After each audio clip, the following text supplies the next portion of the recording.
choose between Bakasi and lechon, what would it be? Lechon. Me too. Very obvious. And if you were to describe Cebu City now, what is your description of Cebu City? Well, I still believe it's still the best city under the leadership of Mayor Tamia's friend.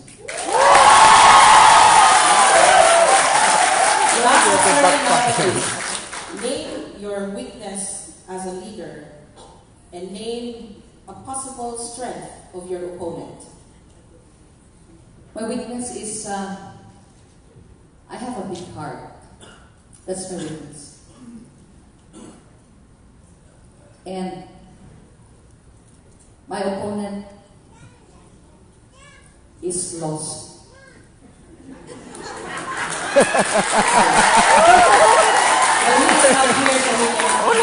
But before we end this fast talk or conversations, fast talk, I just like to ask you one last question. What is the song that best describes what you feel right now? And can you sing it for us? Actually, that's my weakness. I cannot sing. But the song I want to sing, but I cannot sing, is We Are Family. I got all my brothers and sisters here. For the benefit of all, I'm so happy and so proud today that all my siblings, 3,000 miles away from the States, they're all here. Can you please stand? From Chicago to New Jersey, they're all here. So all of us, 8 in the family, are here. Thank you very much, ladies and gentlemen. On the candidate for Vice Mayor of Cebu City, Ms. Mary Ann De Los Santos.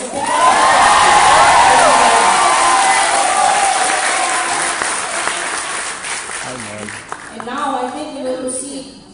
Yes, you can be excused. I will be asking you some tips on how to start being a triathlete later on. So now at this point, we will proceed with debates for the mayor position.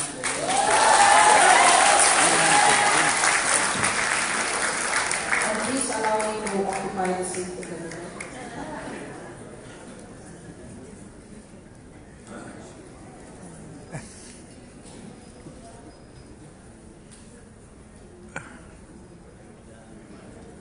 Ladies and gentlemen, as mentioned in our guidelines, we will be introducing the candidates in alphabetical order. Our first mayoralty candidate is from Baru, PDP Laban, Mr. Edgar Colina Labella.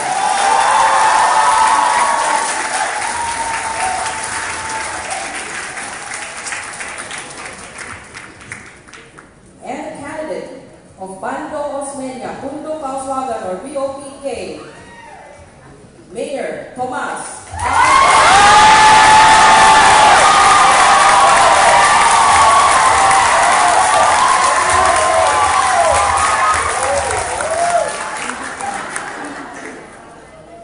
Thank you very much. Plastic. Thank you very much. Sirs, you may please take your seats. For fairness, we have asked the panel of adjudicators for a toss coin as to who will start with their opening statements. As mentioned in the guidelines, it is only during the closing statement that there will be a toss coin. But just so for fairness and equity, we'll have a toss coin for opening statement remarks. Sir, do you prefer heads or tails? For the opening statement, we will have a toss coin, heads or tails, whatever. Whatever also. Heads or tails? For heads. Heads? Yes. Tails. So we start with Mr. Labella for his opening statement.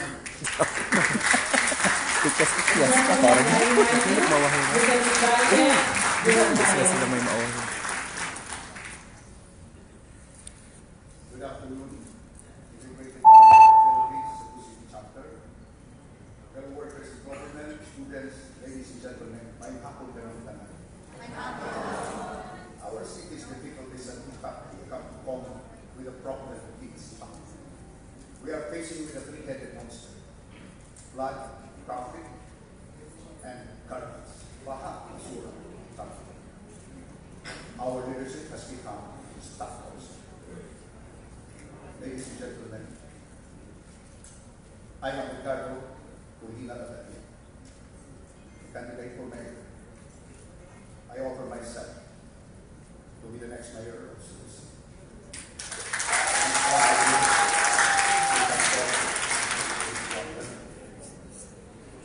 All together, we can work this out. Mga kaigsunan, I was a former prosecutor of the Office of the Ombudsman and Ombudsman Director before I joined office. I come from an ordinary family. I am not wealthy, nor I have a political image, nor I belong to a political role.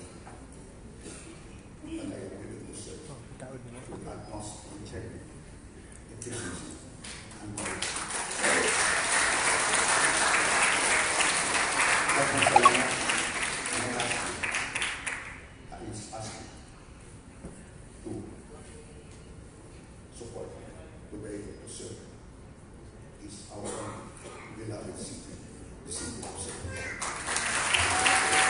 Thank you, Mr. Mayoral. We have the opening statement of Mr.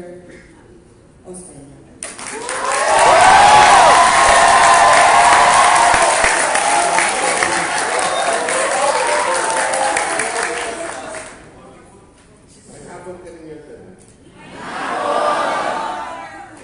I've had a great pleasure and honor having served the city of Cebu coming out of martial law.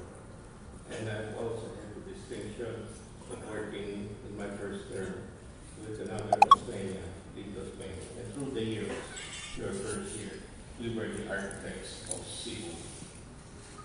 We were able to put Cebu City in the forefront. We were able to make Cebu City one of the 10 most livable cities in Asia, according to Asia Week. We were able to overcome and steer Cebu City out of its biggest disaster, Bagyo Lupin. We were able to increase the income of the city at an average rate of 38% a year. So it went up from 120 million in 1989, and by the time I turned it over to Alden Garcia in 1995, our income was 900 million, on an average rate of 38%. I was elected as the Executive Vice President of the League of Cities in my first term. In my second term, I was elected by mass motion by all the city mayors of the Philippines as the President. I was elected in my second year as mayor as one of the 10 outstanding young men of the Philippines. And with the first search by the Senate of the Philippines, I was selected by the Asian Institute of Management, UP, Development Academy of the Philippines, Ateneo de Manila, at De La Salle College University, as one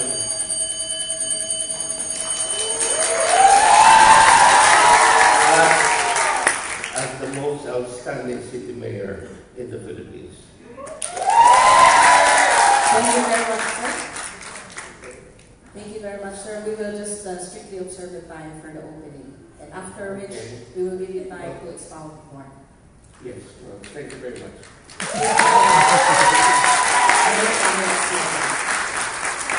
Sirs, I'd just like to remind you that although this seems like a formal debate, we can be informal. So you may choose to sit or stand when answering the question, whichever is more comfortable for you. So with that, can we start with our debates? Yes? Are we ready? Yes! The hashtag is, this is the end game. End game. And I hope there will be no panels here this afternoon. So let us start with our first topic on the environment, disaster risk reduction, and management. And we will propound the question first to Mr. Labella because we will start alphabetical order. The next question will be answered by Mr. Osmeña. And our question is, what is your immediate solution to clean up and address the solid waste or garbage disposal problem of Cebu City?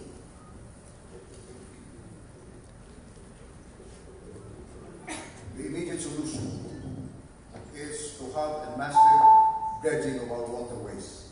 That's the immediate solution. Thereafter, we should have a vigorous policy of the city to come up with a vigorous prevention of the going back of the litter to our waterways and rivers. That's the immediate solution. And of course, involve the barangays for them to be able to work together. And when I say barangays, I do not mean barangays allied only to our group, but all barangays, whether allies or whether the opposing camp. So that we can come up with a very effective and efficient way of immediately removing the rubbish, the garbage in our waterways and creeks and rivers in the city of Cebu. And this has also caused too much flooding. Even if the rain is not that heavy, even if there is no downpour, even if the rain is just light, we immediately have flooding in the city. And this has been done for the last 30 years. And I offer the solution on a short-term basis. Thank you. I will ask the same question to Mr. Osmeña. What is your immediate solution to clean up and address the solid waste or garbage disposal problem of Cebu City? Yes, the problem can be divided into different components. First, strengthening our ordinances that will encourage the banning of plastics. We also have to strengthen our collection of our garbage, and we have to put devices of cleaning our rivers, which we're now doing. We have to put trash traps so that when people throw their bottles in the sewage, it will be confined in an area which is accessible and can be cleaned. We have already started in this program. Then also there's the issue of what to do with the garbage. We have acquired a grant from the Asian Development Bank that is evaluating all the 15 different offers on waste management and collection. We have several things that is important and several innovations we've been working on.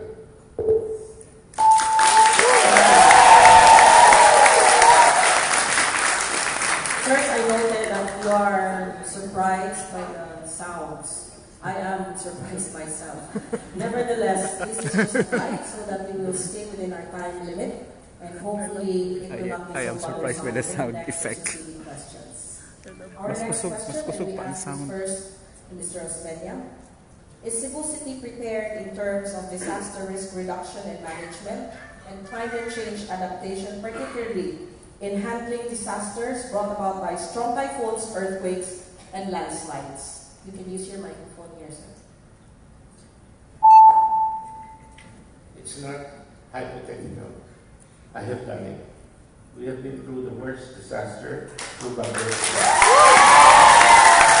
lived at the time when the President Cory Aquino gave us only 1 million pesos. And I assured this abundance, I assured all of you, that I will handle the problem, I will accept the responsibility, and I'll make Cebu City #1 again, which I did.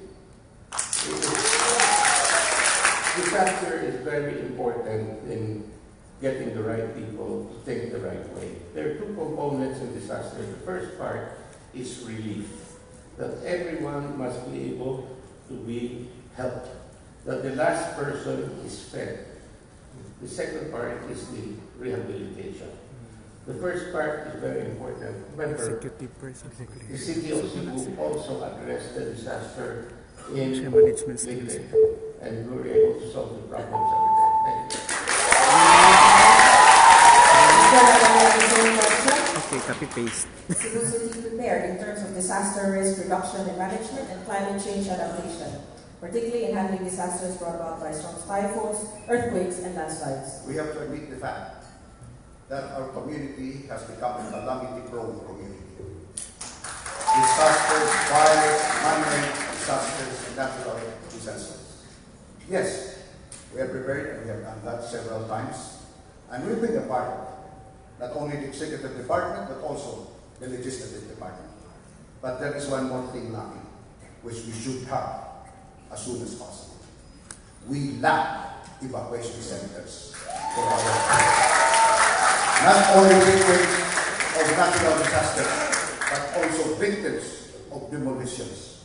It is saddening to know that we have not applied to the fullest extent the provisions of Republic Act 7279, otherwise known as the Oghan Law, because we also consider victims of demolition as victims of disasters. And there should be an evacuation center rather than just place them along the streets like it's so inhuman to watch all of these victims.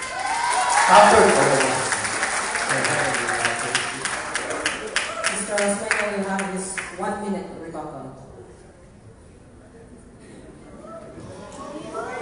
Thank you very much.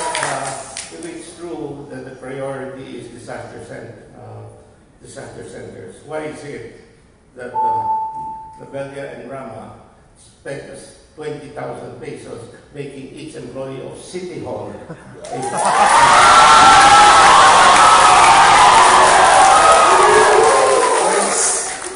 resulting in having himself and Rama suspended, the first mayor and vice mayor to be suspended in the history of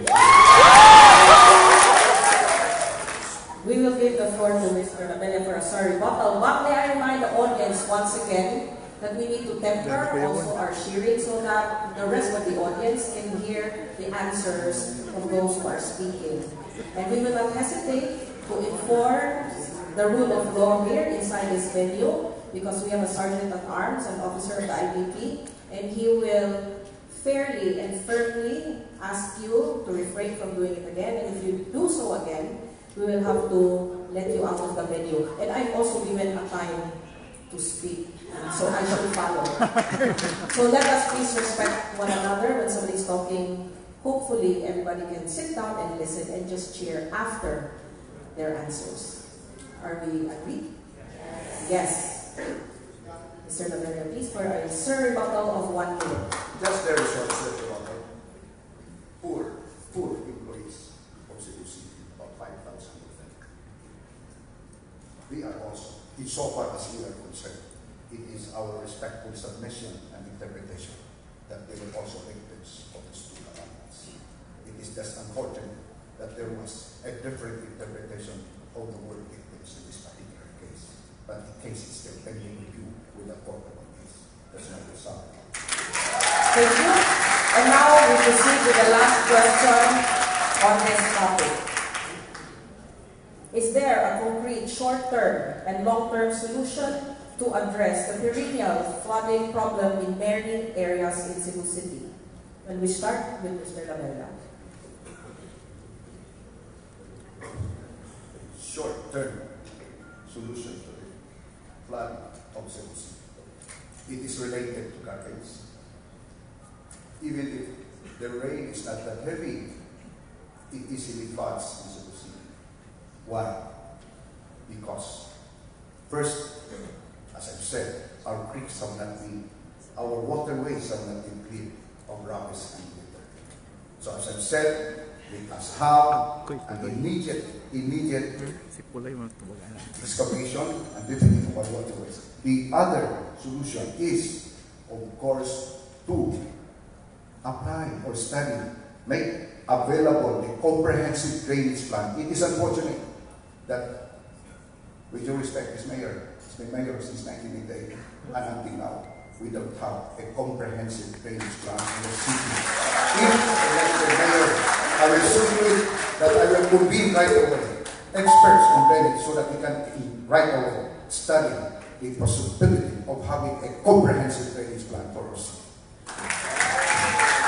Thank you. Now with the floor, Mr. Osmeña, is there a concrete short-term and long-term solution to address the perennial flooding problem in many areas in Cebu City? The traditional approach in solving flooding areas is completely the mayor who will provide the drainage net system. so that the next time there's heavy rain, the flooding disappears. However, don't forget that when the water disappears, it does not go back to the sky. It goes down below, which creates a very severe and this is a phenomenon. The development of our hillsides, Maria Luisa, the Alta Vista Golf Course, where they installed a very, very big drainage system has caused the water to flow down immediately. And the development of the Ayala Cebu Business Park has caused severe flooding in Mayoral because the drainage system there is too efficient. When it rains in 3-4 minutes, it's already in Mayoral. And that's the same reason why it floods in Colon. It's because of the rain in Cebu.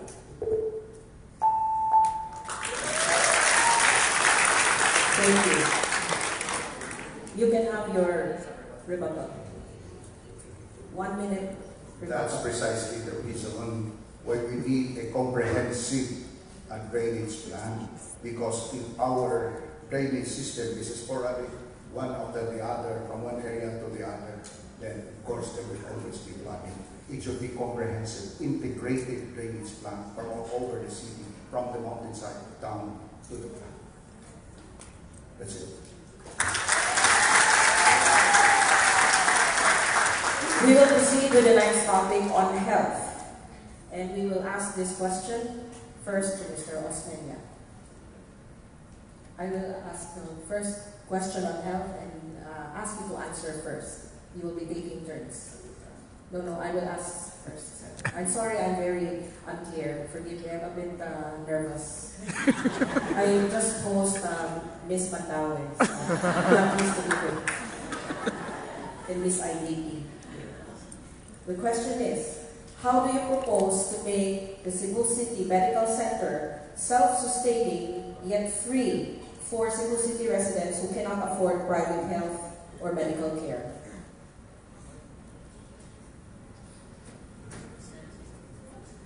Thank you very much. This is actually being done. We started with the Cebu City Medical Center, demolished by the previous mayor, and we had no funds for it. So we had to raise the funds, and we are now on our 6th floor, and it will soon be open in the next 2 months partially. We are addressing the needs of the citizens who cannot afford. We are not here to compete with the private hospitals. If we do so, our hospital will never be big enough. Friends, healthcare is very important, but we also, in parallel to our CCMC, we also have a very strong prevention program, probably one of the best, if not the best in Asia. We have sustainable provision of medicines under our long life program. We are the only city in Asia that provides daily maintenance to our citizens. This way, You can finish your statement, sir. You can finish your statement. okay. This is to prevent people from getting sick. Instead of taking care of people who are sick, why don't we have a program to prevent people from getting sick? When they get sick, they come to us and ask us to spend 30,000 pesos on their child. Why don't we just use the money to provide strong preventive programs by giving them and regular is much less. Thank you very much. And we will, of course, take time to Mr. Nabella, the same question: how do you propose to make Cebu City Medical Center self-sustaining and Cebu free? City Medical Center, of course, there should be some words there that will cater to the needs sa mga maka-afford kanang mga private na mga patients. And these patients, we will provide them with excellent health service. Ang galing kita sa mga private individuals who can afford will subsidize the poor people of the city of Cebu para ma-libre ang ilang hospitalization.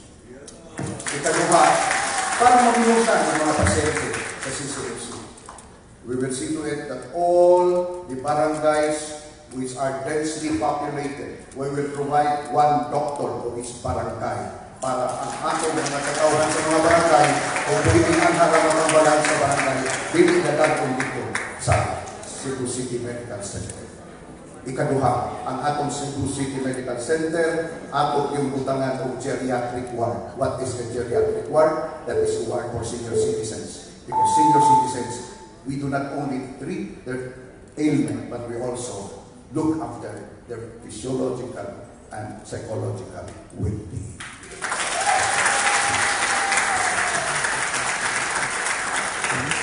The next question to be answered first by Mr. Labella. The cases of HIV remain high in Cebu. With this fact, what are your proposed plans of action on HIV and AIDS proliferation and control?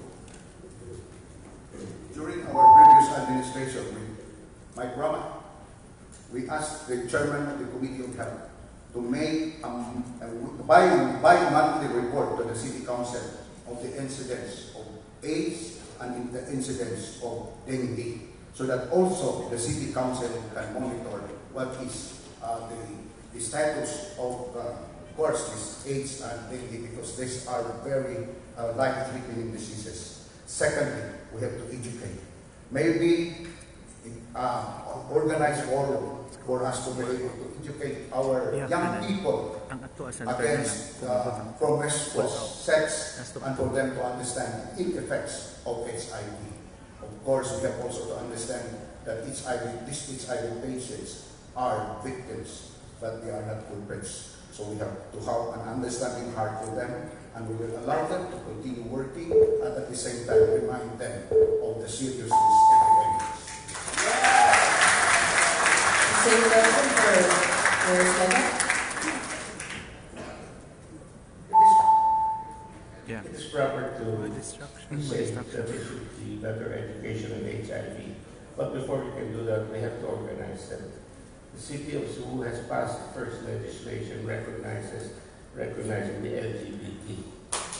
This will allow them to work together, and this will allow us to introduce programs that is acceptable to them. We must get the feedback from them and allow them to move closer to the mainstream. And I think we're very successful in this regard. This way we will be able to move on from there. You can propose changes, but the most important thing is that the people who are affected must be involved in our mainstream activities.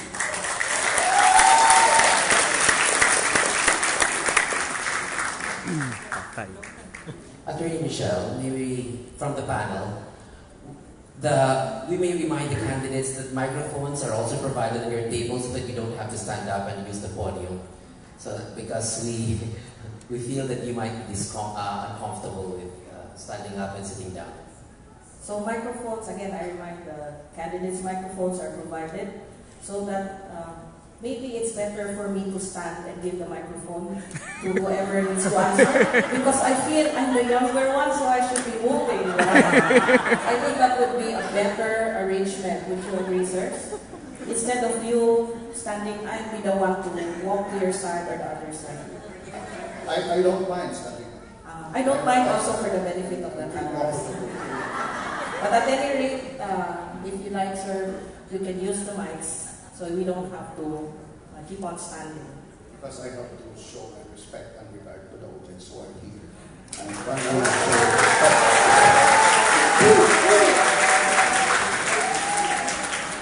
I think we all respect the audience here. And because we love the audience, why don't we give ourselves a big round of applause? We've gotten this far. So now we proceed with our next topic on traffic, transportation, and road improvements. And I will ask this question first to, I'm confused already, to Mr. Gabelia. I'm sorry, to Mayor Rama. I'm sorry, to Mayor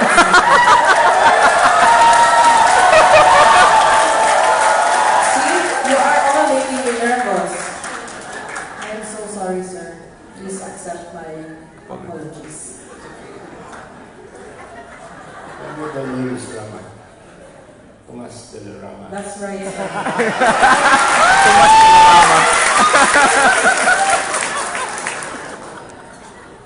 He is de la. Alright. Can you please strike that out from the records? This is a court. Can I ask for a striking of the records? So again, the question is on traffic, transportation, and road improvements. And I ask the question to Mayor Osmeña, sir.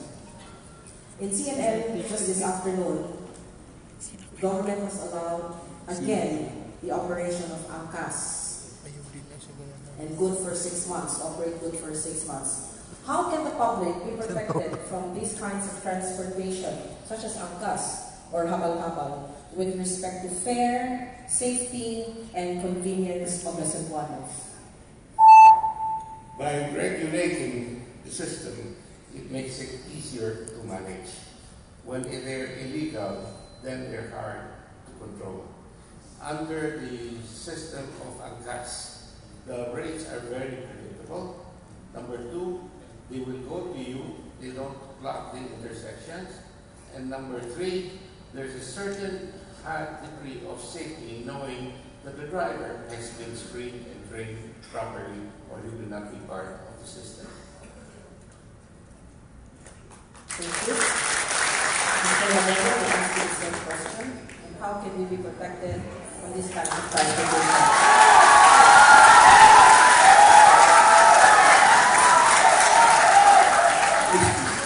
At the outset, ANCAS is a business. It is a business. We should not forget the ordinary habal-habal driver. They are earning a living. There was a proposed ordinance that member June Alcover to regulate not only ANCAS but also all habal-habal. Have them accredited and registered with the respective barangays. And of all people, they should be the ones that should be supported. Of course, that's not mean that we have to support ANCAS, but ANCAS is a business. There is another enterprise that is earning money aside from the ordinary. We have to regulate and give them their bread, because these habal drivers earn their living honestly and without regard to the heat and the rain.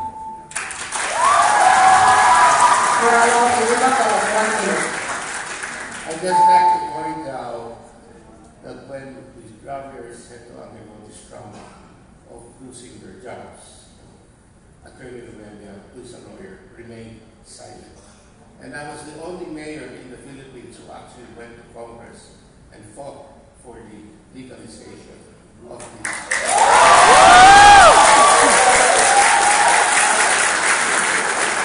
Sorry, 1 minute. Sorry. Beg to disagree. I wasn't silent. I was supportive of the ordinance, proposed ordinance of June Alcover to regulate all habal drivers. Unfortunately, we did not have the numbers in the council.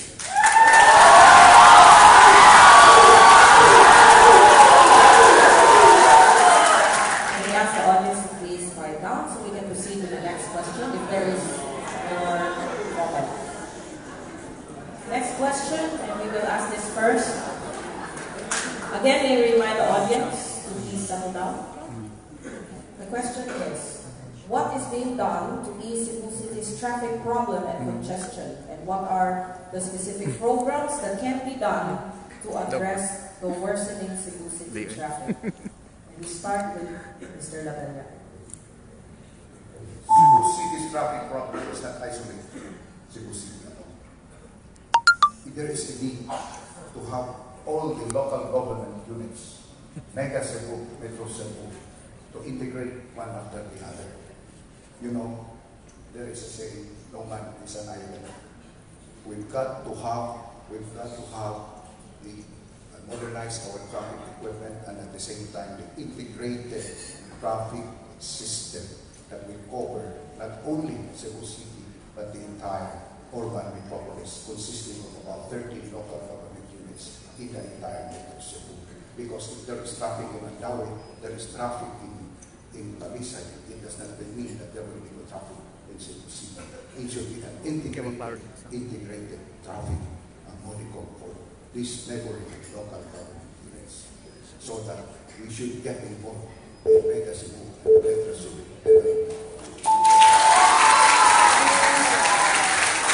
Sir, the same question, how to address the traffic problem of Cebu City?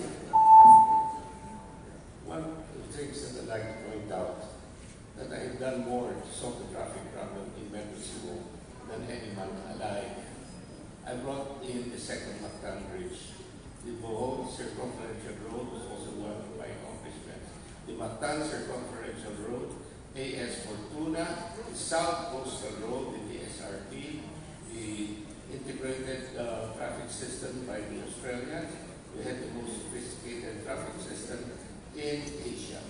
We also widened many roads, brought in over 20 billion pesos worth of infrastructure projects in Cebu, not through the national government, but through different sources, including the World Bank and including the government of Japan. Okay, bottle of 1 minute. To solve traffic, aside of course for what I've said as an integrated system for all the local government units, there are 3 important things: education, infrastructure, and enforcement. If only the people are well educated, disciplined, they might not only for enforcement, but of course there has to be structure. That's why we need modern traffic system, modern traffic equipment, and integration of all the traffic system in the entire local, 13 local government units of Cebu City.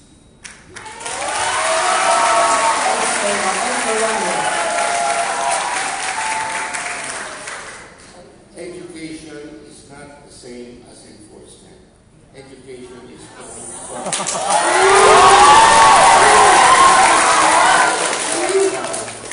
When I introduced and strengthened CITOM, we increased our traffic fines from 100,000 a year. In the first year, it was 400,000. The second year, it was 1.6 million. In the third year, it was 3.2 million. We have introduced clumping, and this is the way people follow. They follow because they are afraid, not because they are educated per se. They park in the middle of the street, they think they own the sidewalks, and when there's a fire, the fire trucks can enter. And this is compounded by the fact that there are more cars now, and the poor particularly now own cars instead of motorcycles. So when there's a fire, you cannot even bring in a fire truck.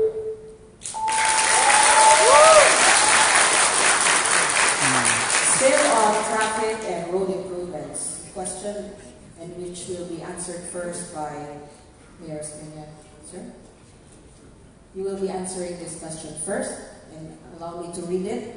There is a lack of pedestrian lanes in Cebu City, and yet there are illegal vendors or even small businesses that occupy the roads and sidewalks. How do you propose to address this concern? Okay, number one, we're trying to improve the enforcement of our sidewalks and without hurting the urban poor. They are in a marginal livelihood state, and we tell them as long as they do not obstruct and as long as the store owner does not complain, we have maximum toleration for them. And the second question to Mr. Navella. When I was a councillor, I passed an ordinance regulating street vending and ambulant vending of the city of Cebu.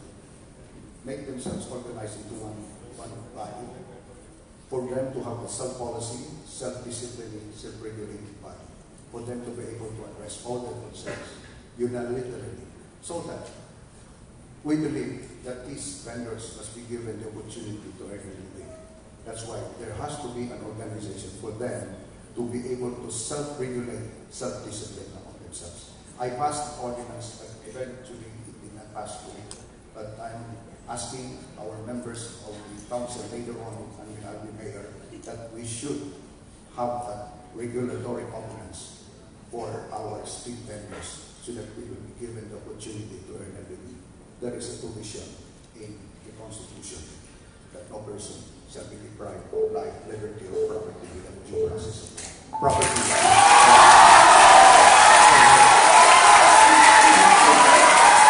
And we ask the audience to settle down. We allow 1 minute rebuttal from Mr. Osbeña. Sir. In 1989, I was the first city mayor in the Philippines to organize the urban poor. We had created 500 urban poor organizations, including sectoral groups like the street vendors.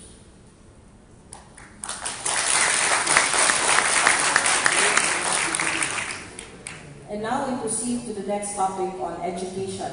We are done with traffic. We will proceed with education. And this question we ask first to Mr. Labella. What is your program or vision for Cebu City in terms of education? Cebu City is comparatively bigger than the neighboring cities in the city of Cebu. Talisay, Mandaue, Lapu-Lapu, even Consolacion, which is just a small town, have their respective Cebu City or city colleges. That's what we love to say. We should have our own city college for so long. It's just that we need to know that, with due respect, this leadership, this mayor, have been mayor since 1988, but until now, we do not have our own.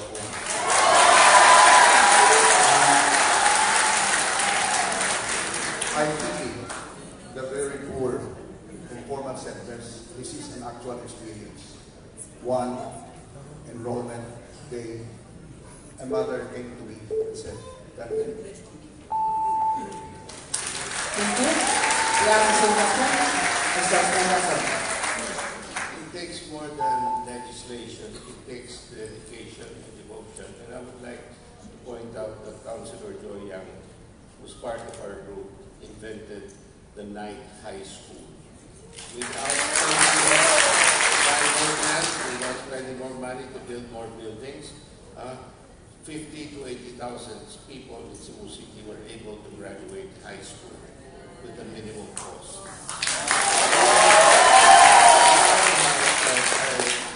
I tried to capture and create a new system under the call centers where people can extend their education without resigning their jobs. And we have gotten the cooperation of the call centers. We will have a call center city in the SRP where you will be able to improve your educational status, allowing you to get a better paid job.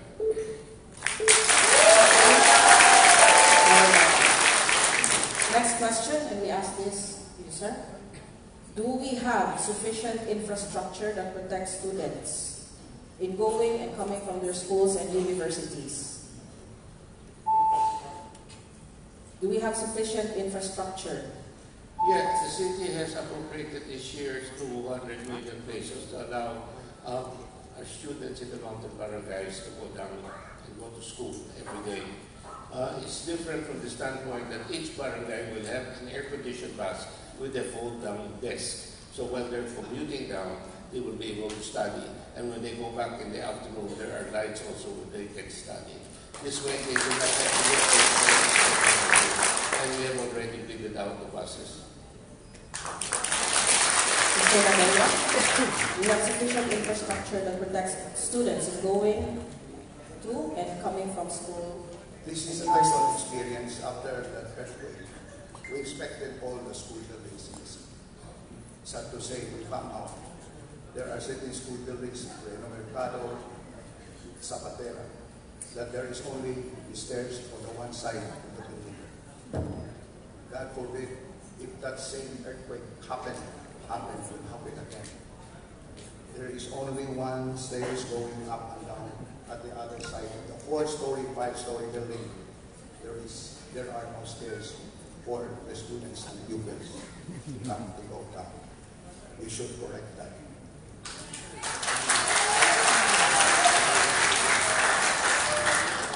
You know, when these barangay vehicles were confiscated, there were many pupils and students of the different barangays who were using these barangay vehicles as their school buses to their disadvantage. They had to walk 9 kilometers because of lack of vehicles, which they use as their.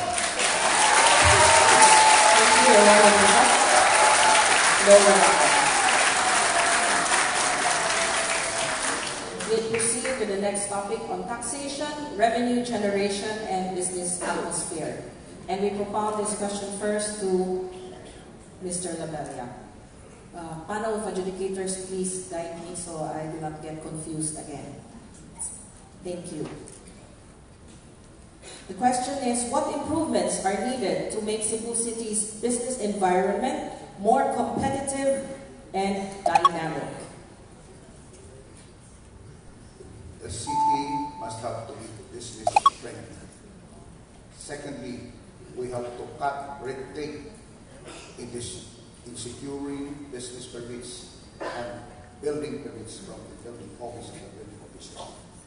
Many instances, businessmen came to me and said, why it took so long to release the business permit? Why it took so long to release the building permits? Took months sometimes. And the answer was, we are undermanned. How could the city be undermanned when we have 5,000 employees in the city? It is a question of streamlining our employees and officials in the city of Cebu. We have to work along that way. When I'll be elected mayor, I will see to it that there will be no red tape in the issuance of building permits and business permits because we have to streamline our employees.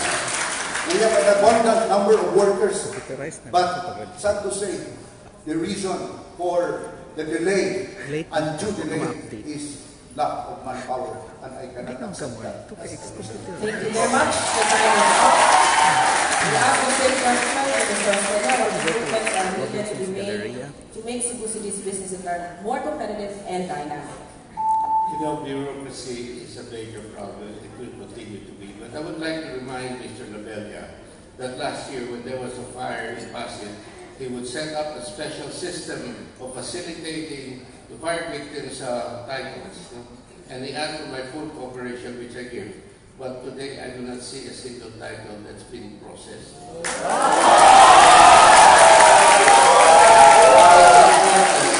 It's also important to take into consideration that Cebu City has its own standard for safety and parking. We have stronger parking requirements, and many of these people, they send architects from Manila thinking that they have the same rules.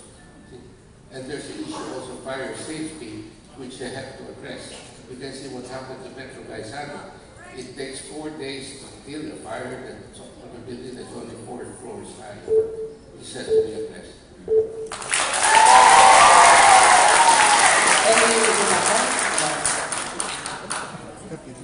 Next question, we ask first Mr. Osmeña.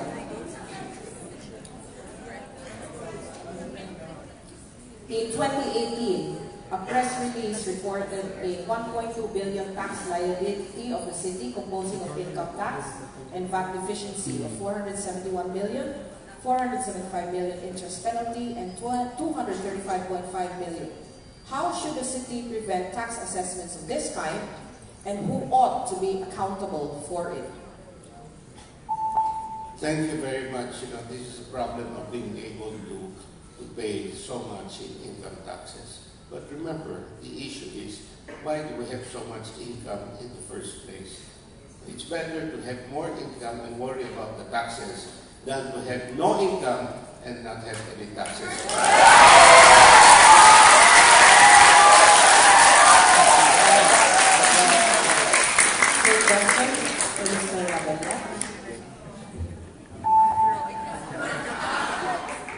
The answer should be responsive to the question.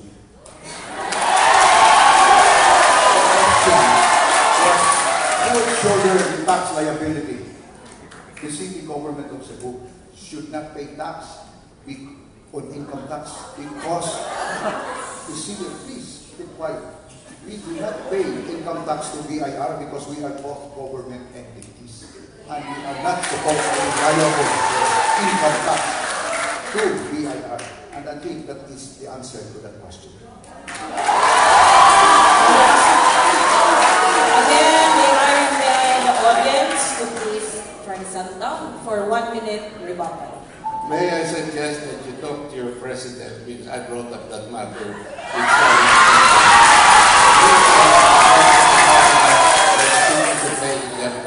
So you tell the president that he is wrong.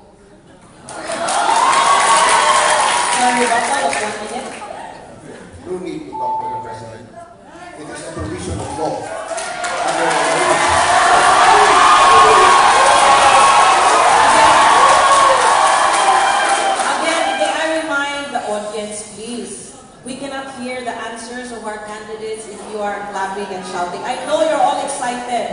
answers.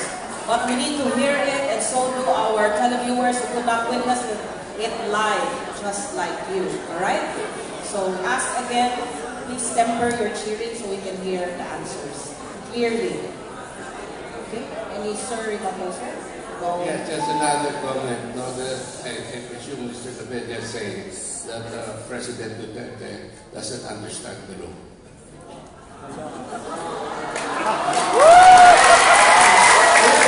Our next question on taxation and about the business atmosphere in Cebu City.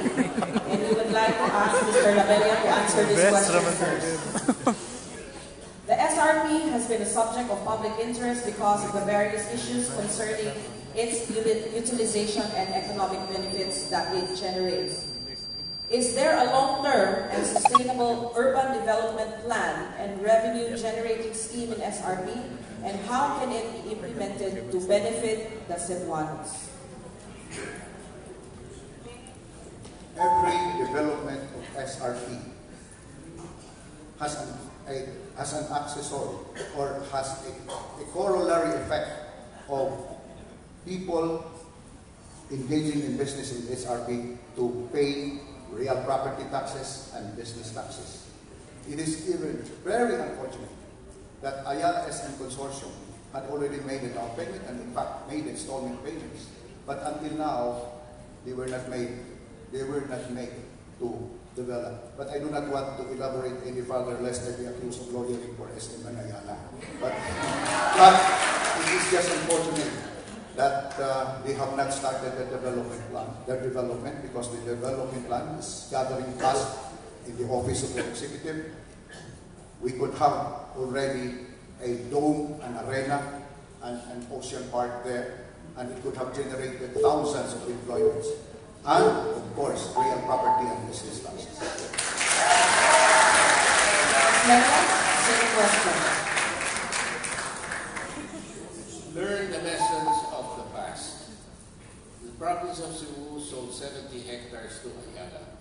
They had a fiesta for 5 to 7 years. But now the province is poor. That is why I'm against, if at all possible, from selling the property, which is what we did with Mr. Kokongwei when they just leased the property. Because at the end of the term, the city of Cebu will own the business and own the buildings and the land as well. I would like to point out that the province cannot even pay senior citizens benefits. They cannot pay child, medical, PWD scholarships. We want sustainable development. So as much as possible, I went into a long-term lease where we will have a graduated income through the years. But when we're all gone, at least our dream will remain alive. Sir, we're all alive. At least even if we're gone, your old Next children are question alive. also about the SRP. Do you want to answer the question? Let me ask the question. And please also settle down because we all want to hear the answers and proceed with many topics that are of interest to the entire Cebuano community. And the question is, who are or how many investors have you helped bring in for SRP? And please give us the names. We'll start with Mr. Rosmeña, sir. Well, the first one was Bigfoot, and then SM, and then Philippines, and now we have brought in Gokongwei, and these are among the top investors in the country. And they themselves are bringing in other components to serve. We have possibilities in putting up in our call centers. Several call centers have expressed interest to be a part of this program. What we are after is not profit.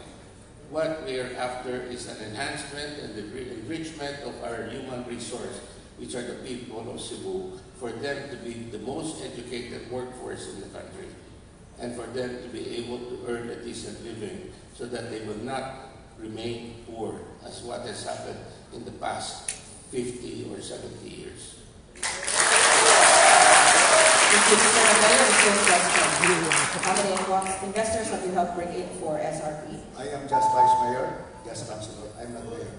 When I'll be Mayor, I'll bring investors in this area.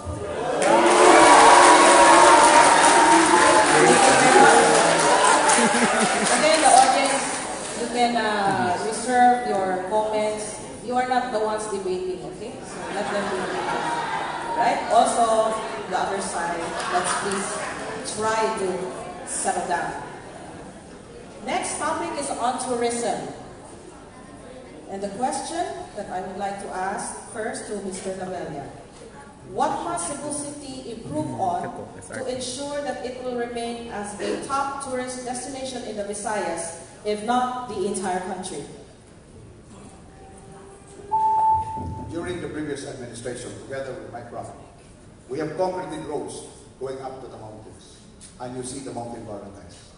There's the Amsterdam. Tourists are going up the mountain barangays. And we will develop more of that. And of course, Cebu City, remember, is a heritage city. We will incorporate heritage, history, and tourism in the city of Cebu. You see, we have the Colon Street, the oldest street in the Philippines. We have San Carlos, the oldest school in the country.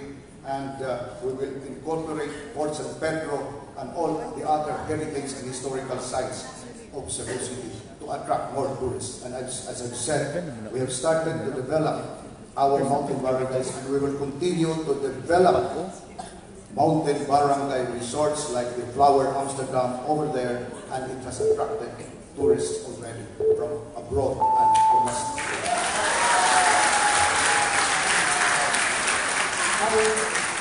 Same question. I think before we put our emphasis in mountain barangays, whatever, we should just maintain good housekeeping. Our biggest tourist attraction is the Sinulog. And it was the most rowdy Sinulog before I came back to Mayoral. And all the bad elements were dominating our streets. I exercised political will. I threatened to close down stores. I brought back peace and order because it's very important that the tourists can see that it is safe.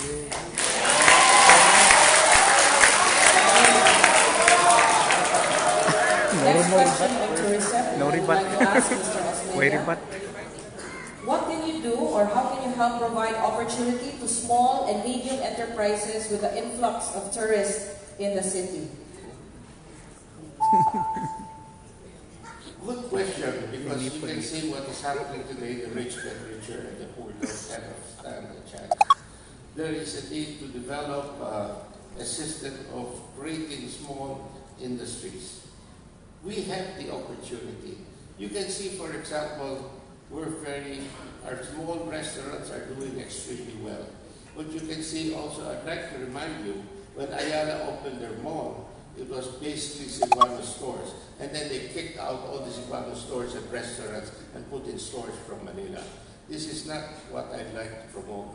We have something to offer, and the foreign tourists and visitors want to experience a foreign adventure, an adventure of being in another culture and enjoying it.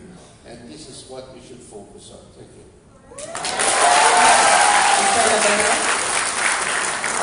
There are institutions in government, like the Department of Tourism, who would assist small and medium enterprises engaged in tourism and provide them with loan facilities. We will capacitate these small and medium industries, teach them on how to avail of the loan facilities of these institutions in government for them to be able to acquire loans so that they can improve their business.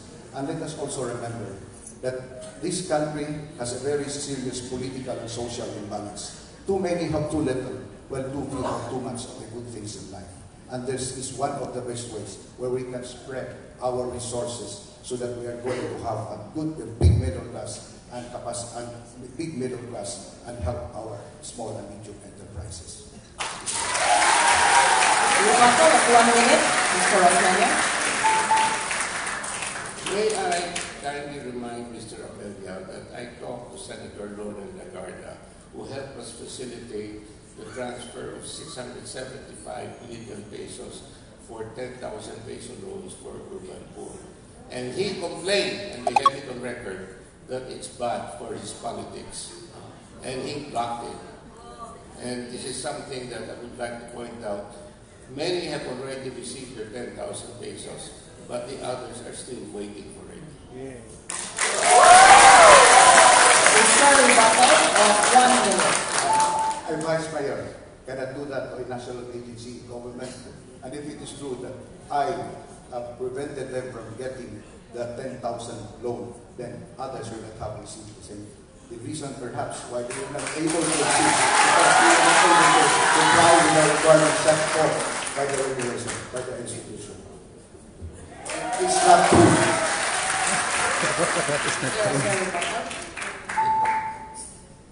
We will just allow a comment and I will proceed to the next It came topic. out in the newspapers that he complained to Presidential Assistant Michael Dino to stop this program.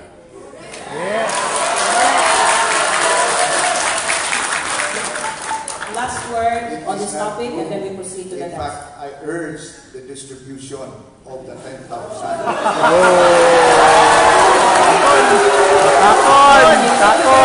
Bakakon! This topic or else we will never end. So we proceed to the next topic, which is my favorite topic. Law and order, security and public safety. And why is it my favorite topic? I'll just give a brief background. My father, before he became a lawyer, was a security guard. So public safety and security is everybody's concern. And we should make it a priority. So this is my favorite topic. So this is my first question on my favorite topic. Vandalism and graffiti make our city look dirty and unsafe. Is there any program or plan of action to clean up public areas and protect private properties, especially perimeter walls, from vandals? We start with Mr. Hansman. Yes, sir. We have a particular problem in our IT park because the workers come out at night and they are being victimized. And we have worked very closely with our call centers to see to it that their problems are being addressed. But one of the most important things that is happening today because of the deterioration, the people do not bother to call the police anymore. And because of this, there's a very important gap in our ability to enforce the law when people have lost their confidence in our police. Under our previous police chief, Colonel Doria, we had a very, very efficient police force. Right now, it's a question of having the wrong chief and the wrong general doing all the harm instead of the good that we deserve.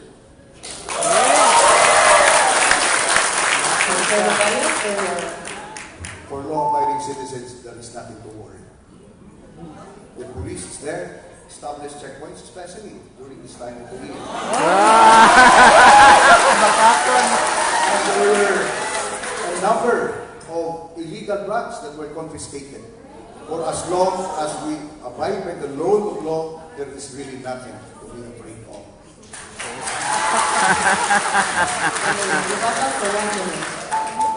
I question these drugs that have been confiscated, or are they being recycled? Because you read the newspapers, there are hardly any convictions. There's some billions of pesos being confiscated, but there are no convictions. Where are all of these people now? I used to get from Colonel Doria daily reports of having 20, 30 drug busts a day.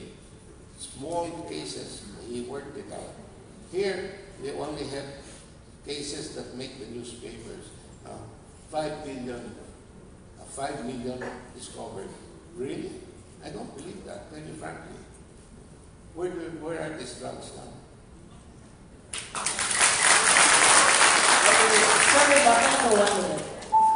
Well, of course, our justice system is quite inefficient. It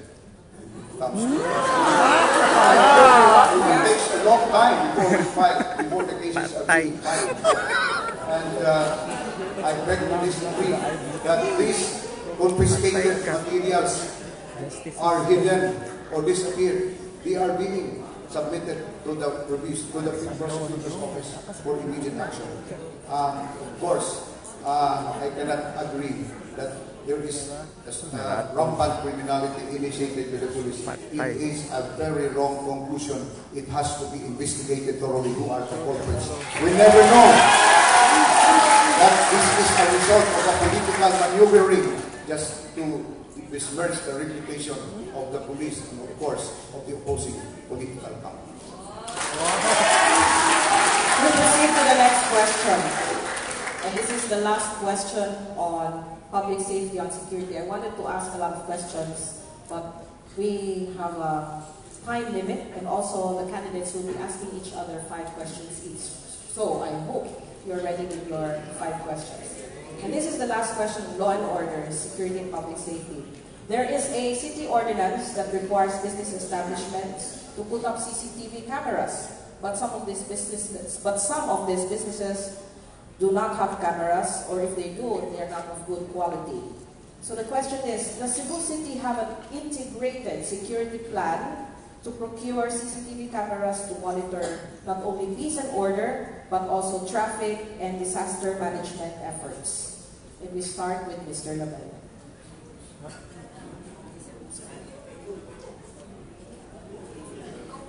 Mr. Labella. Well, of course, I am not in a position to answer that question because I do not belong to the executive department of government. I belong to the family department. And that question should rather be propounded to the executive department, to the mayor, to the executive department. Mr. Osmeña, for your answering this question. Thank you for admitting your ignorance.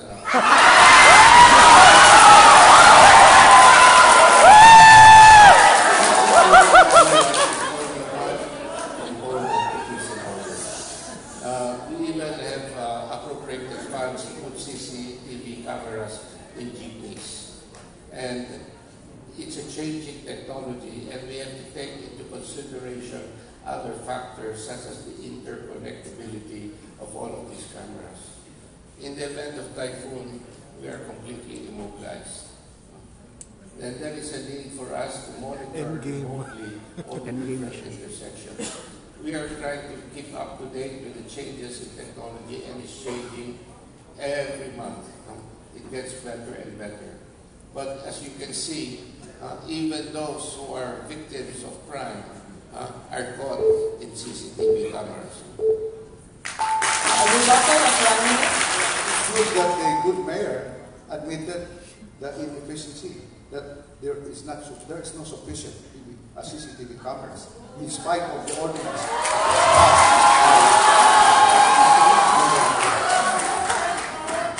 And a sir rebuttal of 1 minute before we proceed to the next topic. Sir rebuttal, 1 minute. Yes, I would like to ask Erica to please stand up. No? She was beaten up by the police. Fortunately, it was, and that baby too was beaten up by the police. On CCTV, so don't say we are lacking in this area.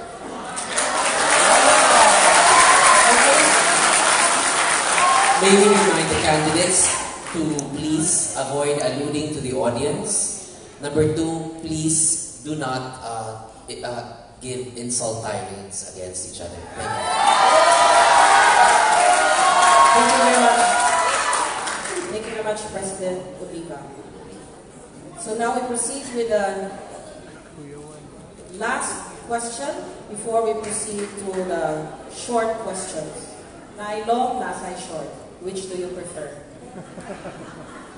So the question is on social services, and we'd like to ask this first to Mr. Rama, Mr. Osman.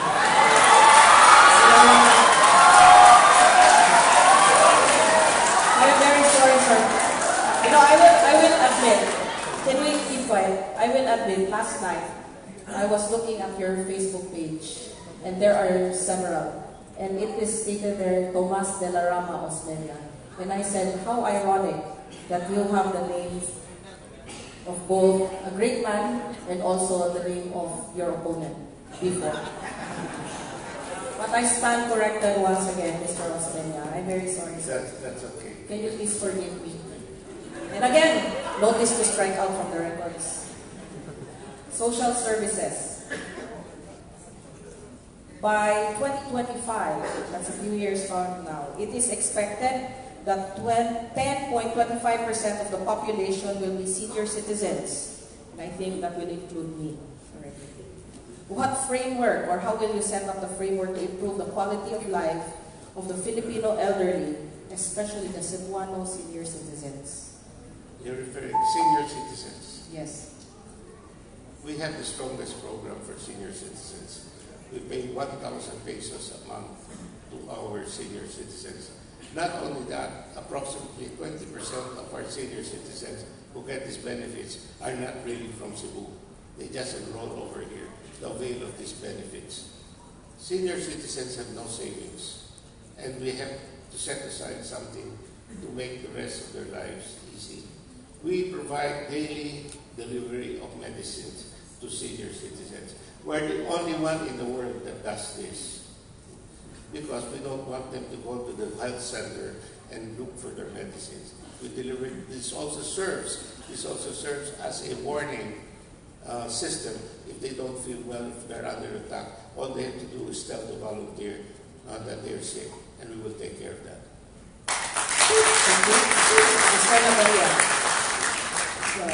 I was one of those who proposed or started the Senior Citizens Financial Assistance Act in 2008. I was one of those. And we gave 2,000 pesos. With Mike Rama became mayor and I was the vice mayor, increased to 12,000 pesos per month. Now, it is my commitment that being elected mayor, I will augment the Senior Citizen Financial Assistance, add some more, so that the cost of medicine. Now, Where do you get the money? Secondly, as I've said over and over again, that we have to establish geriatric ward to all our public hospitals and request private hospitals to put up geriatric ward to our senior citizens. Thirdly, we have to put up recreational centers to our senior citizens so that they will have enough time to enjoy among themselves recreation.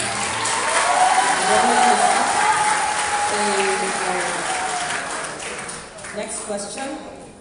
Nowadays, children in conflict with the law are gaining in numbers. In fact, the main problem with the law enforcers is where to place these minor criminal offenders. How will you resolve this issue? We start with Mr. Lamella. We have to put up additional, what's this, the house, the transfer house for this, halfway houses for these children in conflict. And of course, we have to deal with the parents, organize some parents association for them to be made, for them to realize the importance of rearing up children to become useful citizens in the future. Formative years particularly. And this halfway house will also provide as the holding center of our children who galawant during the night after the curfew period has been, during curfew, we have to place them in halfway houses and call for their parents, come and have conferences with their parents so that these minors will be taken care of by their parents and of course our social workers.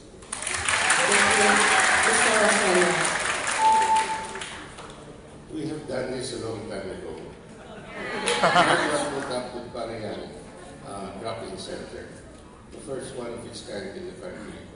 To put up another center called Operation Second Chance, the first one of its kind for minor detainees legally. We have our existing programs called the Community Scouts, which we are continuing to do so. But more so, we have been able to integrate all the different NGOs or working children to work under one task force, the Task Force for the Street Children. And I'm very proud of them.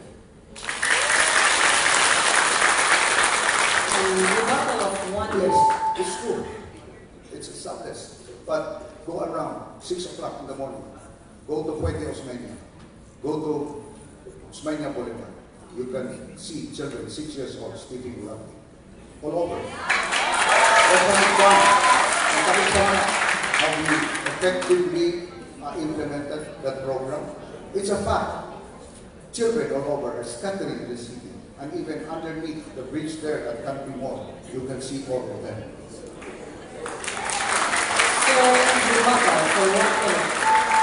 That is a reflection of our lousy police department.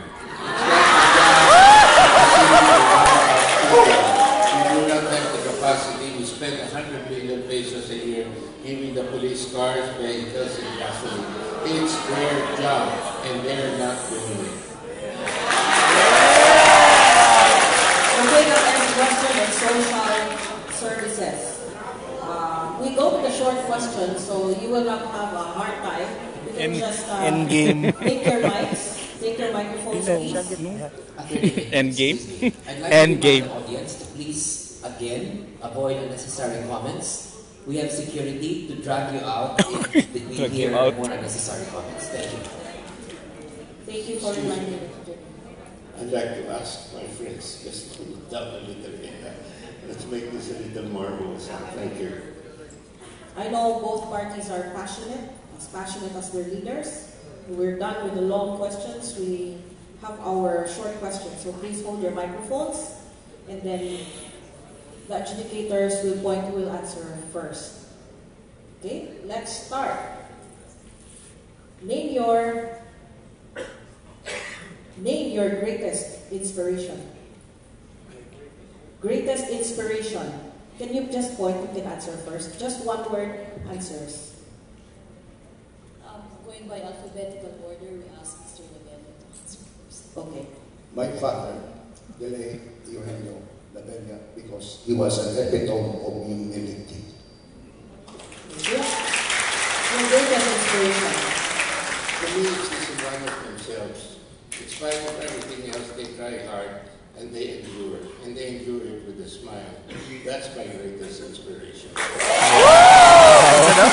Cebuanos. One word to describe the Cebuano people. One word to describe the Cebuano people. We're very outgoing. We accept all the different cultures. You can see that in the Cebu. We have the Ilonggos and people coming all over because the people here appreciate people coming from Mindanao, from Siquijor, from the different provinces. That's a very unique. In Manila, if you're not the Tagalog, you're not even considered Filipino. And here, there's no Chinatown because everybody is the whole Cebu is a Chinatown. One word to describe the Cebuano. Cebuano, he is resilient. When it comes to style, he can be flexible. But when it comes to principle, he is as hard as a rock. Dapat. What is the best compliment that you can describe or say of your opponent? The best compliment that you can say. He is articulate. And the best compliment that you can say? What's the question? What is the best compliment that you can describe or say of your opponent? I like his poster. It looks like a Christmas tree.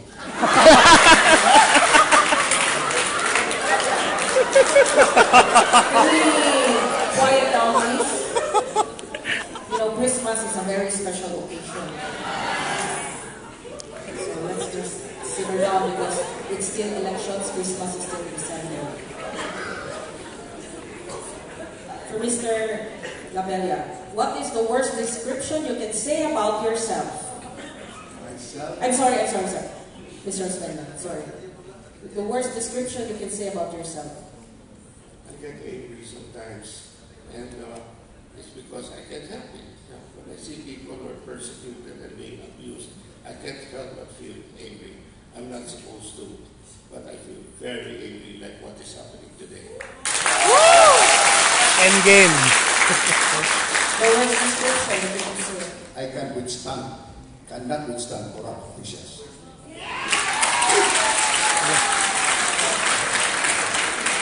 In the shortest words, describe the administration of President Duterte. He's doing his best to make this country free from corruption and Dekorum.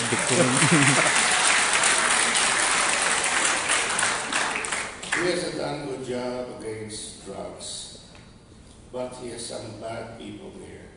When people cannot get their registration, the LTO, when people cannot get their passports, when people have to be beaten up by the police, he has many bad people there. When he tolerates corrupt practices in the police department, as long as it's not corrupt, it seems to be okay. When SM will pay 34 pesos in business tax, he looks the other way. This is something that the local government has to endure. Choose one, condominiums or subdivisions. Choose one, condominiums or subdivisions. No, it's not either or. It can be a combination of both, depending on the circumstances. It's not a black and white word. Under certain circumstances, in high-density areas where like there's a BRT route, then you can have condominiums because transportation is accessible. But if you're far from the BRT route, then I think single-family homes is more appropriate. Condominiums or subdivisions? It's a choice. So you cannot have both. Either, so if it's a choice, I would rather have a subdivision, no matter how small, for as long as there is a ground to plant, I would prefer subdivision because I would always start to finish.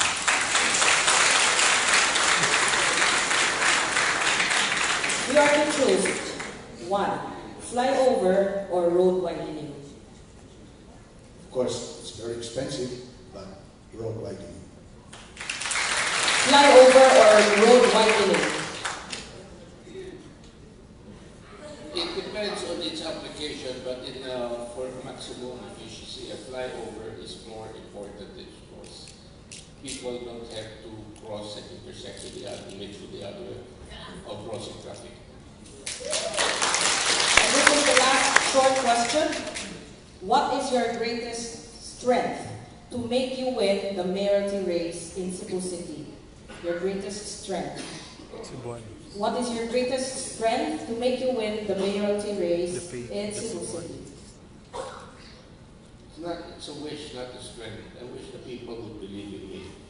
I don't have the personality of one who is an entertainer, but I'm a very formal and very serious person. And I look for problems and I solve those problems step by step.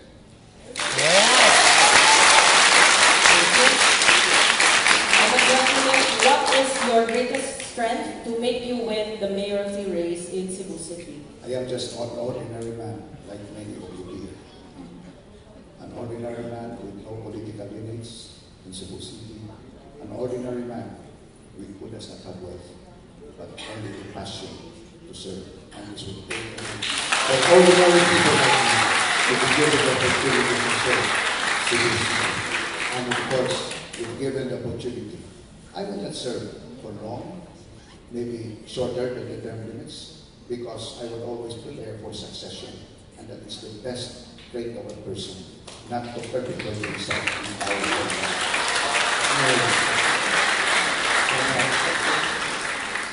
There is no rebuttal or rebuttal. Can we request the audience again to please sit down. Now we have the portion where you can ask each other 5 questions, and you're given 5 minutes to answer those questions. So may we start again in alphabetical order?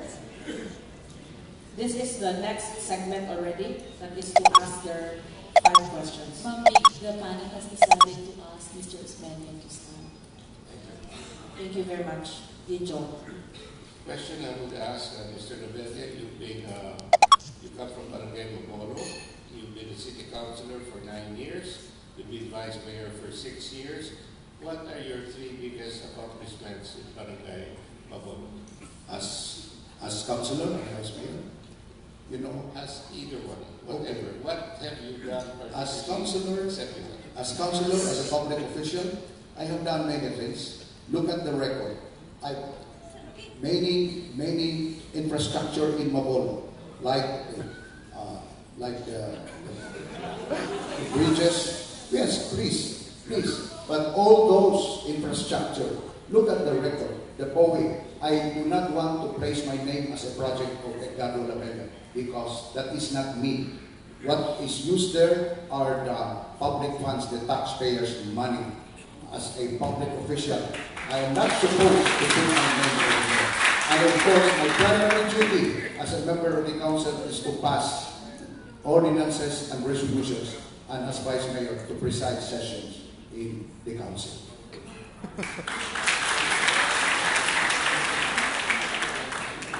Your question for Mr. Osmeña, please. Your first question. Yes, Mr. Osmeña, can you tell us a project that you conceptualized, you implemented since your term? You were the ones who conceptualized it, you implemented it. Can you tell us a project? A project that was you conceptualized and you implemented. A project that you were the one who conceptualized and you implemented during your term of office. Well, there was the SRP. Can we ask sir? There's the Long Life Program. We had the best agricultural development program at one time in our country. We were made the most livable city in our country. This is all part of the same, but I think the most important is our ability to be sustainable, and that is the SRP, where we are able to raise revenues for the city of Cebu. Mr. Osmeña, can I have The second question, follow-up question. a question? You are entitled to your rebuttal. Is it not the fact that SRP was conceptualized by Governor Eduardo Bullas in the 70s? And the contract signing between the JICA and Cebu City was signed, consummated during the time of Mayoral Garcia.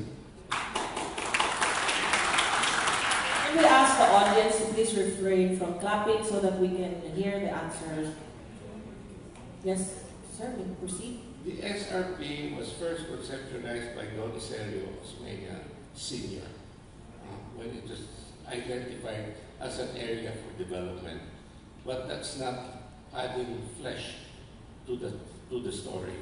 The one who applied for it, and the one who got the money for the study, and the one who lobbied for it and got the approval, all through the entire approval process, Alvin Garcia did not even attend a single meeting when we had to process these things all the way up to the Japanese government.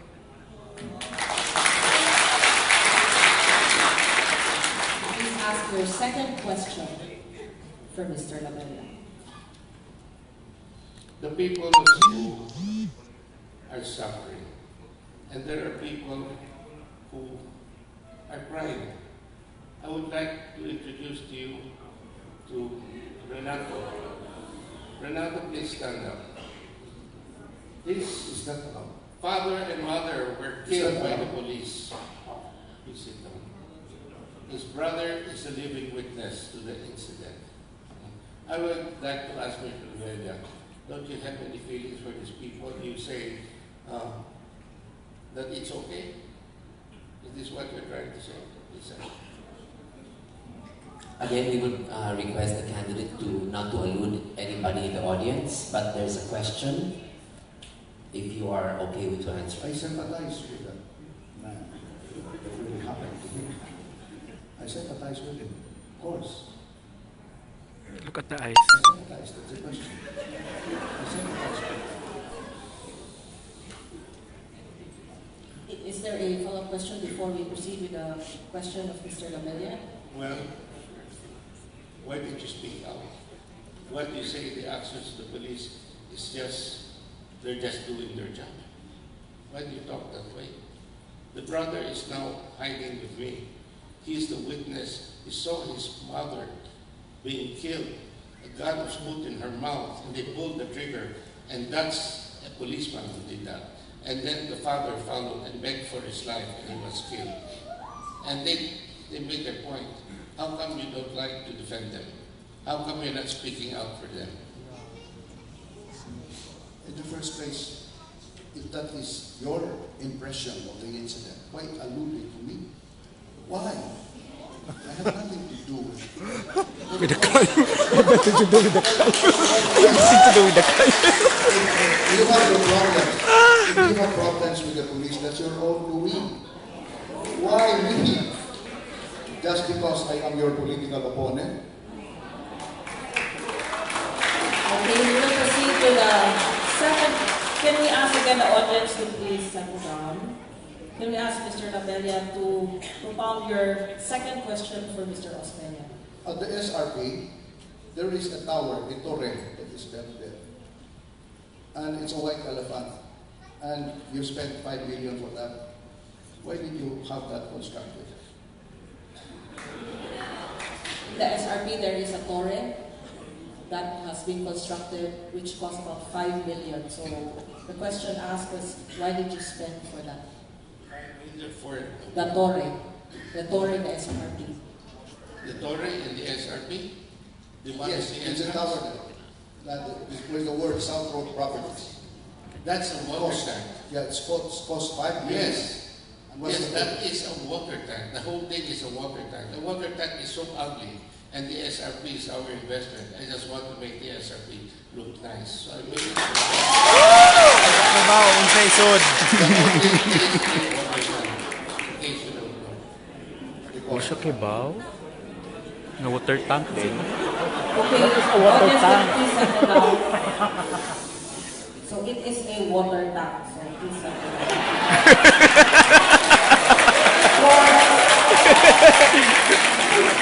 Usa kay baw. You know, I'd be happy if you'd be clapping for me, but it disrupts the entire flow of the proceedings. So let's proceed. Your next question for Mr. Labella.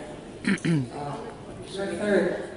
You had the unfortunate situation of being a victim in a sinking ship, so visualize Princess of the Orient. And you talk about floating in the water for so long. When you're floating in the water, I can imagine that you've seen hundreds and hundreds of floating bodies as well. And then after all of that, you filed the case against Sulpicio. I would like to ask you a question. What did you do to help the families of the other victims who died in that ship? That is a very good question. The late Attorney Yap, the husband of Justice Yap, helped a lot of victims recover their insurance coverages. You know, under the insurance law, if you cannot find the body of the victim, you're not supposed to receive compensation. But because of our intervention, Attorney Bebo Yap, he saw to it that all the victims were able to receive compensation even if their bodies were not found, for as long as it was concluded that they were passengers of the ship. And Mr. Osmeña, it's been 20 years ago. Until now, nobody ever complained to me about that situation. It is only now that we are political opponents that you brought that question to us. And it is very saddening to know that I floated in the seawater for 36 hours, and that is the kind of issue that you would throw at me if you were on my side, floating in the seawater for 36 long hours. I don't know what would happen. And of course, making an issue out of my misery. Floating in the seawater for 56 hours. I don't think that's quite fair. Unfair kayo na kumataon ko na luwas sa paglutaw-lutaw sa 37 oras. Inang isyuhan ng anak. Uyak ka ng isyuha, karon niabot na lang nagkaatbang na sa politika. Kami ako, sa kaubang ka, I was a hero for saving so many lives. Now karon nagkaatbang na ta, kontrabeda na sa Edgardo Lameria. We have a rebuttal, but may I just remind the candidates that you have leeway to ask the 5 questions that you have for the active candidate. I just want to point out that you made an issue by bringing it out in the campaign, naglutaw-lutaw ka sa dagat. Ako ang dagat na himong yuta. Okay? I think because the topic happened many years ago, that is water under the bridge. So we will proceed with the question of Mr. Labella. The Yes. third question. You said you were the ones who set or secured the managed loan for the SRP. Now my question is, why did we have to pay in yen rather than pay in pesos when there is a provision in the civil law that it is an obligation within our country? It is an obligation because it is paid to land bank, which is the conduit. Why did we have to pay in yen when we could have paid in pesos? Because when we pay in yen from pesos, convert to yen to convert first from pesos to dollars, then to yen. It would be costing us so much. And I think because of that, we paid about 2 billion pesos as a result of the conversion from pesos to dollar to yen. There was another alternative. It's not to have the SRP at all. And I had to make that decision because that was imposed upon me. The Japanese government imposed an interest rate of 2.7% annual interest. The Philippine government imposed through the Department of Finance 1% interest. The Department of Finance, the Land Bank imposed 2% interest. So out of the 5.7% interest that we were paying the government, most of that is to the Philippine government, not to Japan. Japan was only collecting 2.7%. Now, I had to take it or leave it. I took it. The alternative is that we don't have it. The alternative is that the national government will own the SRP. I want you to know that the SRP is a reclamation project where the national government does not have any other share through the Public Estate Authority, not even 1 square meter. I was able to get away with that. So it's plus and minus. Like any business deal, you gain some, you lose some. But in the end, we had the SRP, and we are benefiting from that.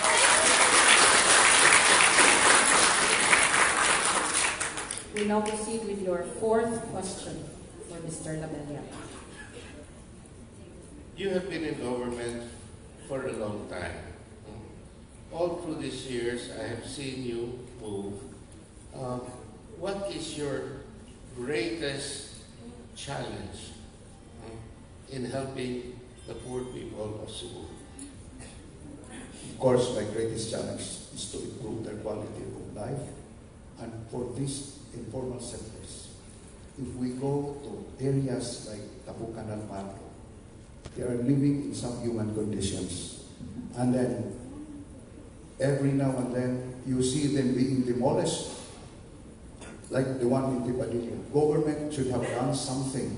We should have applied the rule of law, Republic Act 7279. We should not allow any demolition without relocation. And this is happening all over the city. And I want to see to it that before these poor settlers be demolished, we should give them the proper relocation. And it is one of my programs of government that we should provide low-cost housing within areas. Like, for example, in Lorega, we should have built a five-story units of tenement houses, but it has not been implemented until now. If given the opportunity, I will see to it that we can improve the living conditions of our people in the city, especially the urban poor.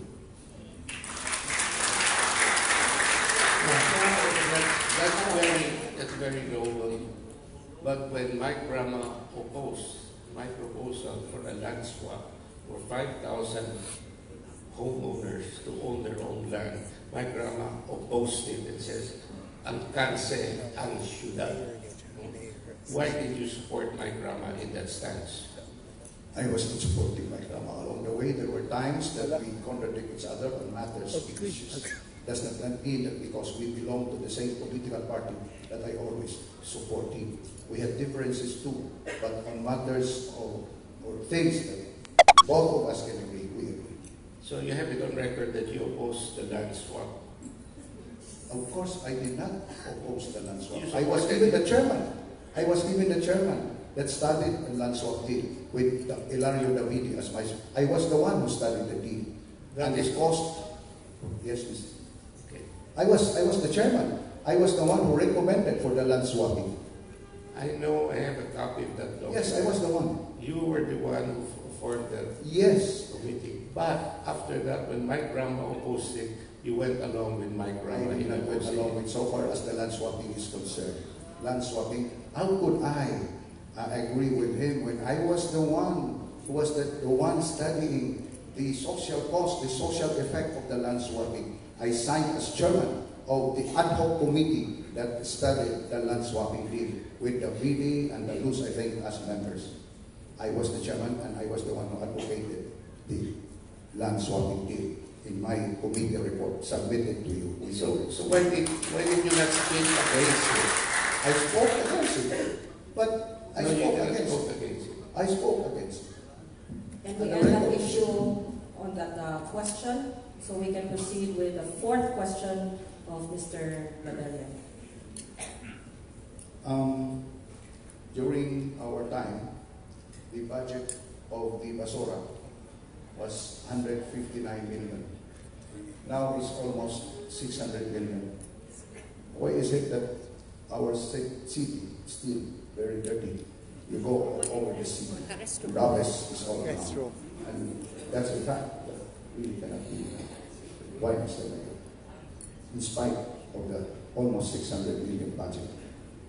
Why did you ask the question, Mr. Labella, when it was presented in the committee of the budget? That question was propounded during the deliberation in the council because the budget hearing was for the budget committee. The budget report was submitted to the council for deliberation when the draft of the budget ordinance was deliberated upon. And the records will show that members of our group questioned the cost. But of course, it's a numbers game. But the question is, why 600 million and the city is still very dirty? Please answer the question. Okay, can we have the audience please answer? The record shows that you were absent and all your party mates were absent in all 5 budget hearings. It's there on the record. So why are you bringing this up now? In the end, you also approved the budget. Well, of course, it was a budget hearing of the Committee on Budget and Finance. There was an opportunity for them to question will the committee shall have recorded the budget for deliberation to the City Council. So the records will show that they opposed it, that they discussed about it, and they questioned the amount, Mr. Osman. Last comment from Mr. Osmeña, and then we will proceed to the next or the last question. I waive the last question. It's okay.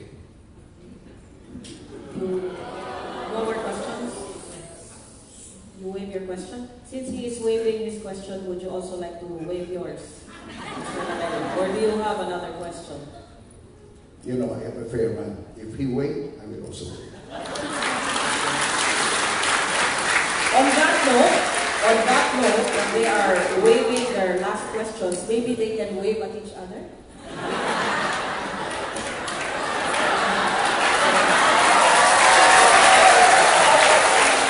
So now we proceed to the last segment of today's IBT Cebu City debates. On your tables, there are signs that says yes or no. Can you please show it to the audience?